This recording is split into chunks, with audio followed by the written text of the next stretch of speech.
Ada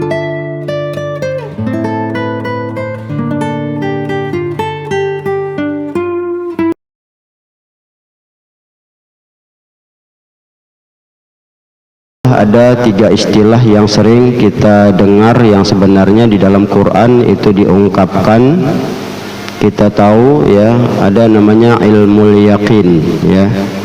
Ilmu ini kan sudah digambarkan i'tiqadu syai' jazimun fi suwaril aqli. Ilmu ialah ikatan yang pasti yang tergambar di dalam hati, di dalam akal. Sementara yakin ini kan sudah kita gambarkan ya, bahwa dia itu ru'yatul a'yan ya, memandang suatu yang jelas itu, yang nampak itu ya, dengan biquwatil iman, didasarkan kepada kekuatan iman, iman yang kuat, binuril iman, cahaya iman, la hujjata wal bayan, sehingga dia tidak memerlukan lagi ya penjelasan dan alasan. Artinya ketika sudah masuk ke dalam hati kita, itulah gambarannya. Nah, bicara ilmu yakin ya, itu yang sering kita dengar di dalam surah ya At-Takasur ya. Kalla sawfa ta'lamun summa kalla sawfa ta'lamun kalla law ta'lamuna ilmal yaqin. Nah, ilmal yakin di dalam kitab Risalah Kusyairi itu digambarkan adalah suatu keadaan yang pada dasarnya dia memerlukan pernyataan ya, atau alasan. Itulah alasan itu argumen dan dalil. Kalau kita bicara ya, dalil-dalil ini perlu sebagai satu pengetahuan. Kita tahu adanya Allah, apalah dalil yang perlu kita pahami, karena tidak ada sesuatu yang ada kecuali yang maha mengadakan. Nah, bagaimana keberadaan itu, apa sumber yang bisa kita lekatkan di dalam hati kita, itulah dalil. Maka kalau kita bicara dalil, tidak ada lain tidak bukan adalah Al-Quran. Nah, informasi itu sampai kepada kita. Apalagi di Quran itu kan banyak ya, wallazi khalaqalakum ma fil ardi jami'a, dialah Allah yang menciptakan segala sesuatu untuk kamu ya, di bumi ini untuk kamu. Coba lihat ya, kita mendapat informasi. Begitu dapat informasi, kita perhatikan. Nah, ketika kita memperhatikan dan langsung kita bilang terang sama kita ya, jelas sama kita itu, maka ini kan menimbulkan satu tingkatan berikutnya. Yang berfirman siapa? Allah sebagai Tuhan. Dia katakan dia ciptakan segala sesuatu, dia ciptakan manusia, dia ciptakan langit, dia ciptakan bumi. Nah, untuk membuktikan dengan yang kedua, ainul yakin, ya kita mencari, kita lihat langsung, apa betul ada orang yang menciptakan langit selain Allah? Apa ada betul yang menciptakan segala di bumi ini selain Allah? Apa ada? Nah, ketika sudah jelas di depan mata kita, inilah kalau kita bilang akan menimbulkan ainul yakin. Ini kalau kita urusan dunianya. Nah, ketika itu sudah mendasari di dalamnya, maka apapun yang kita lihat yang lain sudah nggak lagi bergeser dia. Itu nanti hakul yakin. Kalau sudah banyak nilai-nilai ya ainul yakin itu kita perhatikan, kita sikapi, ya sudah, kita memandang apapun sudah terang aja dia sifatnya, nggak perlu lagi penjelasan. Nah, disitulah sebenarnya nilai tingkat yang terjadi itu. Ya, kita maka saya selalu sampaikan yang sederhana saja tuh, yang gampang aja, yang kita ya sering memperhatikan itu kan, wasyamsu tajri li mustaqarril laha dzalika taqdirul azizil alim. Matahari Allah putar pada porosnya, itulah merupakan takdir, suatu ketetapan yang diletakkan kepada matahari oleh Allah, Tuhan yang maha perkasa lagi maha mengetahui. Ada orang yang mengaku ya sebagai Tuhan juga yang bisa menghidupkan dan mematikan. Siapa? Namrus. Ketika dia berdebat dengan Nabi Ibrahim ya, Rabbi yuhyi wa yumit, Tuhankulah yang menghidupkan dan mematikan, kata Nabi Ibrahim. Namrus menantang, ana uhyi wa umid, aku juga bisa. Apa susahnya matikan orang, hidupkan orang? Nah, dia kan cuma menentukan. Nah, ketika Ibrahim mengajak, ya Rabbi ya'ti bisyamsi minal masyriq fa'ti biha minal maghrib fabuhital ladzi kafar. Manakala Nabi Ibrahim menantang, baiklah kalau kau bisa mematikan dan menghidupkan menurut ya yang kau perbuat dengan kezoliman itu, sesungguhnya Tuhanku Allah, ya dia terbitkan matahari dari timur, sekarang coba kau terbitkan dari barat. Nah, ketika ditantang dengan matahari, terdiam. Nah, ini kan jelas kita bilang, ya jadi mengaku-ngaku itu nggak sembarangan. Apalagi kita lihat Quran 30 juz itu ya, dengan ayat yang lebih kurang 6.000 sekian ya. Kita tidak usah bicara perbedaannya itu, tapi pada dasarnya ya jelas apa yang diungkapkan Quran itu merupakan ilmu yakin. Ya begitu diinformasikan Allah dalil dan argumennya itu. Ini artinya apa? Memberikan satu pengetahuan yang tidak bisa lagi dibantah, terbantahkan. Nah, ketika tidak terbantahkan itulah sebetulnya kita sudah merasuk ataupun memasuki nilai-nilai keyakinan itu. Nah, ketika kita ainul yakin, kita lihat langsung. Ya, ini kita belum lagi bicara tentang yang lebih jauh dari itu ya. Ini kematian, surga, neraka, kebangkitan. Itu kan seperti surah At-Takasur itu kan tentang hal seperti itu. Ya, azab. Karena tentang azab ini yang Allah sering tekankan kepada kita supaya memang menghindarinya, dan kita yakin betul ada nilai hakul yakin di situ. Ya, seperti di akhir surah Al-Waqi'ah itu kan dikatakan wa amma in kana minal mukadzibin ad-dhalin, dan adapun orang yang ya mukadzibin, mendustakan, selesai dusta apa? Dhalin, sesat. Fanuzulu min hamimi wa tasliyatu jahim, maka ditempatkanlah dia di ya neraka ya yang penuh dengan timah panas yang mendidih, ya besi panas yang mendidih itu, wa tasliyatu jahim, dan dia dimasukkan dalam neraka jahanam, jahim. Inna hadza lahu haqqul yakin. Nah, di sini nanti baru letak hakul yakinnya. Tapi apa gunanya hakul yakin itu ketika kita sudah berada di dalamnya itu? Itu udah nggak bisa terang, jelas lagi tuh, nggak ada lagi kita bilang geser-geser lagi, ya. Nah, apakah harus sampai sejauh itu kita menerima hakul yakin? Sementara apa tidak cukup ya argumen yang ada, ya. Nah, seperti digambarkan yang nyata ini saja pun nggak terbantahkan dia, ya, tak terbantahkan kita. Apa yang mau diungkap Allah dalam Quran itu coba?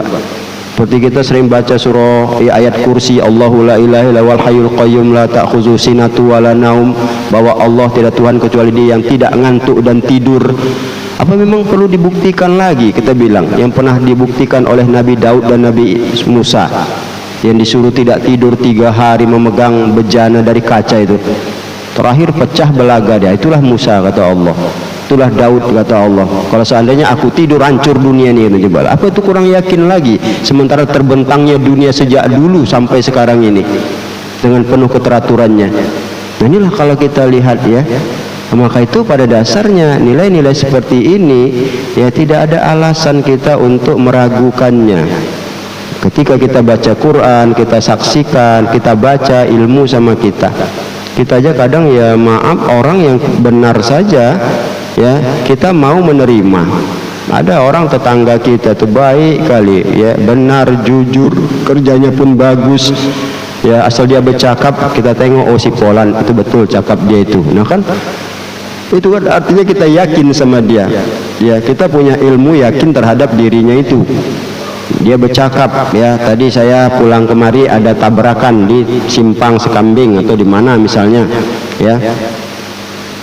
Ya, kemudian dia cerita ya, meninggal, darah bertabur, kaca-kaca berserak. Nah, kita tengok muka dia, oh si Polan bicara, betul. Nah, ketika kita jalan ke jalan yang diungkapkannya tadi, memang nampak. Nah, ketika nampak apa yang terjadi? Itu kan ainul yakin. Timbul ainul yakinnya. Nah, kalau kita bicara lagi, kita bilang apa yang dirasakan orang tabrakan? Apa perlu kita memang tabrakan? Kan nggak mungkin.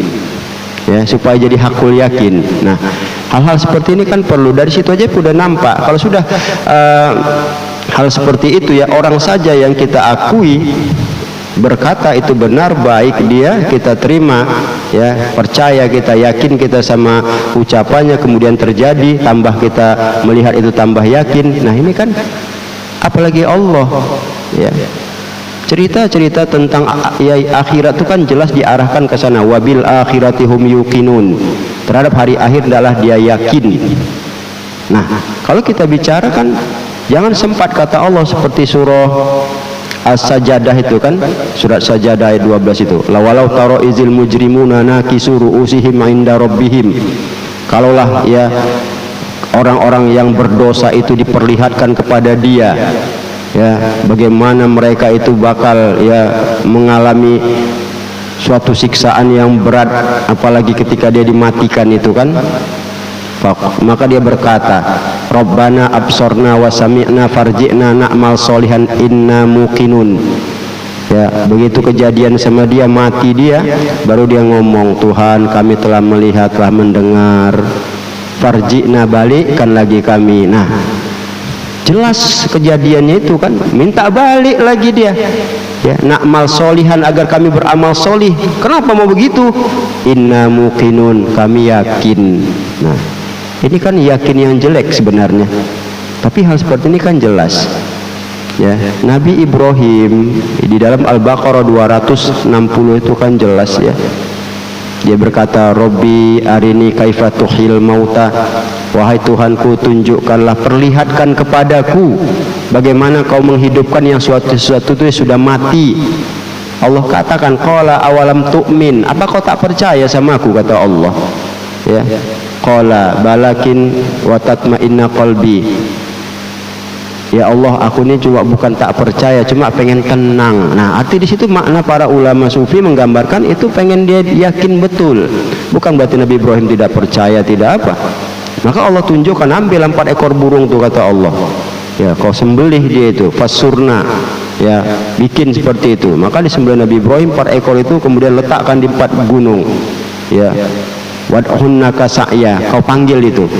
Kan burung itu udah mati kan, udah disembelih. Satu riwayat mengatakan dicincangnya itu, diaduk-aduknya, ya, jadi belahan-belahan, potongan-potongan burung itu sudah nggak tentu lagi yang mana burungnya itu. Yang tadi itu burung A, burung B, burung C, atau kita bilang warnanya itu. Nah begitu dia panggil, balik utuh lagi. Nah ini kalau kita lihat, apa ini kurang meyakinkan akan hari dibangkitkan? Apa ini kurang yakin akan hari akhirat?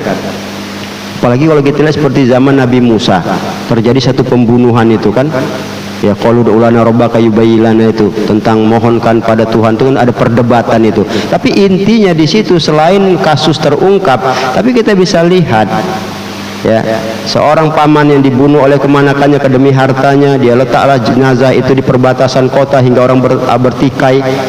Itu dalam satu pendapat sampai, ya, kasus itu 40 tahun, ya, tak terungkap, macam dipeti eskan, karena susah menuduh siapa. Sementara harus diungkapkan, ini akan permusuhan berlanjut terus.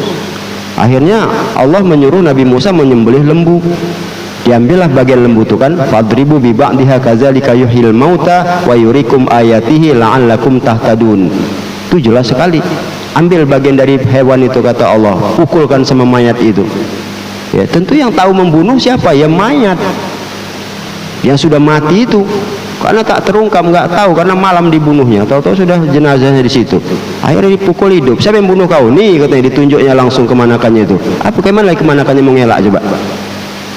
Artinya kita juga bakal di akhirat begitu, nggak akan terelakkan kita lagi. Hakul yakin itu sudah pasti sekali. Maka itulah para ulama sufi menggambarkan bahwa ainul yakin itu orang yang punya akal, karena akal menerima kebenaran. Sementara ya ilmu yakin itu orang yang punya akal, ya, karena orang punya akal itu menerima kebenaran. Sedangkan ainul yakin itu orang yang punya ilmu. Begitu dia merasa ya, kebenaran itu dia terima, masuk ke dalam hatinya, jadi ilmu. Jadi apapun yang dipandangnya sudah ya ainul yakin saja, udah gak bergeser lagi. Sementara hakul yakin itulah orang yang ma'rifah, dia kenal betul. Ya, kalau sudah Allah yang mengungkapkan, dan apalagi ya terjadi, kita bilang ya diungkapkan seperti kejadian Nabi Ibrahim, Nabi Musa, ataupun Nabi Isa yang menghidupkan orang yang mati itu, Jadi kalau udah cerita-cerita akhirat, itulah makanya kalau kita lihat Ali bin Abi Thalib setiap membaca ayat-ayat yang berhubungan dengan kiamat langsung menggeletar, pingsan. Kenapa? Jelas sama dia itu.